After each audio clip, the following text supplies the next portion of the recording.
Hi, my name is Henrique Olifiers, and I am the Gamer-in-Chief at Bossa Studios.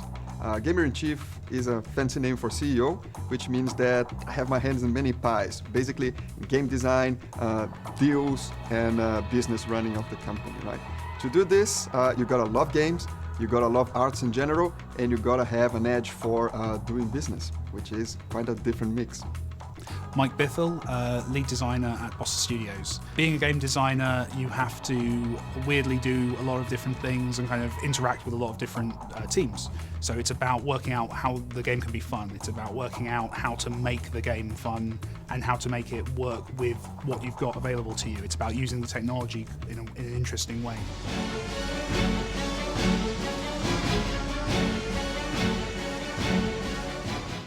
We started with an idea of creating a social game that was unlike anything else that was out there. We were quite bored of the social games on the platform, and we decided to do something different. So I think we started by the point where we wanted to create something that was really social, meaning that for us, player versus player, right? Absolutely. The ability for you to impact the world of your friends. And that's where we went. Then we found a theme.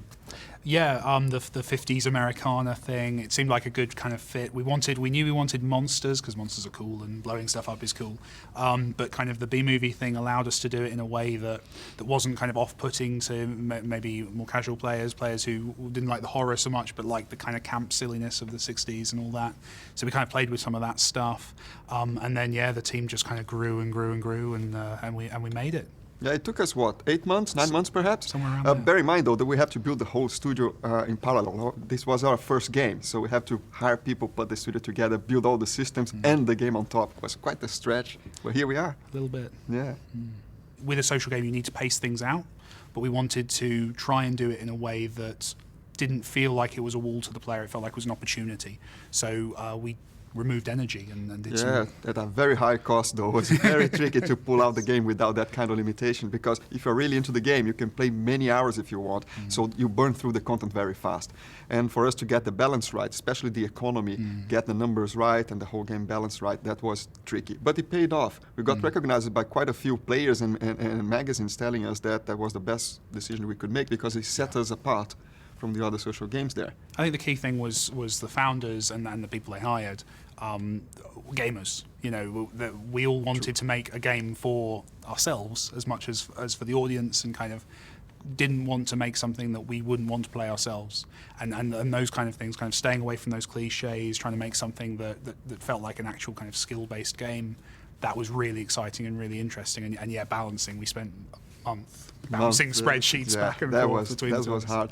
And I think the other one was the sense of loss to the player that gets defeated in a combat, right? That was something that we never knew how would it go, because you're logging into the game and seeing your city razed to the ground by monsters your friends sent in to destroy you. That was a big one. We never actually knew how the players would react, but they react quite well. I think it's the whole banter. I have destroyed your city, I have done better than you, and you can always go after the guy who destroyed your city in a revenge spree, and that works very well. So lucky us. It was a good one from a game design point of view, because obviously in order for one player to feel that they've won, by definition almost, the other player has to feel like they lost. And getting that balance right so that we could kind of reward the guy who won and commiserate with the person who didn't. That was a big challenge. But I think we've got there. Yeah, definitely.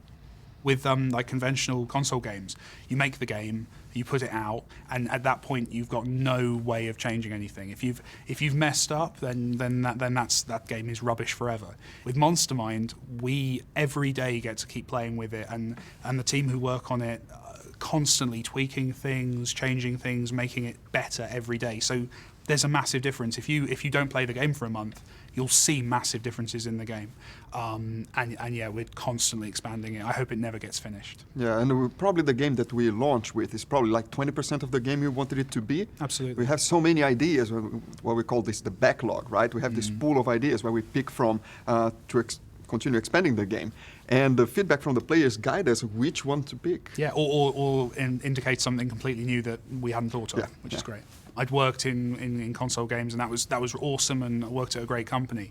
But again, the thing that really excited me was that this was a small team that could play with things, and we could make some mistakes, and we could learn from them, and we could make some really awesome games and try out different things. It's such a social games in particular actually is such an interesting space to be working, because nothing's set in stone yet. You know, if you're designing a first-person shooter, the best you can do is not be too much worse than Call of Duty. And it's really cool to be working in a field where these rules don't exist yet. We can try and create our own genres, we can mess up things, mix things up, do things however we want. It is about working out how to entertain a player over a long term, how to give them an experience which is great, so great in fact that they want to invest into that experience with free-to-play models, things like that, and working out how to do that.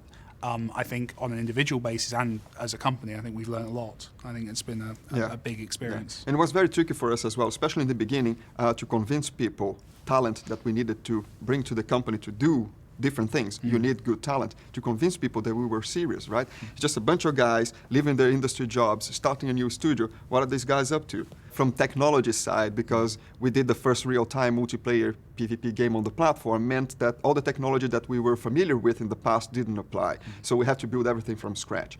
But also, at least for me, the mindset that when you come from MMORPGs background of console games and shifting your mindset as a designer to social games is a complete reboot. You have to forget all the truths that you held dear, that you cling to. And they are very comfortable truths, right? Absolutely. You know that something works, you cling to that and you keep on doing it. But you have to forget and let them go to try something new. We've just got these fantastic people all kind of focused on doing this job. And yeah, just everyone's a superstar at Bossa. It's really cool. It's a great place to work.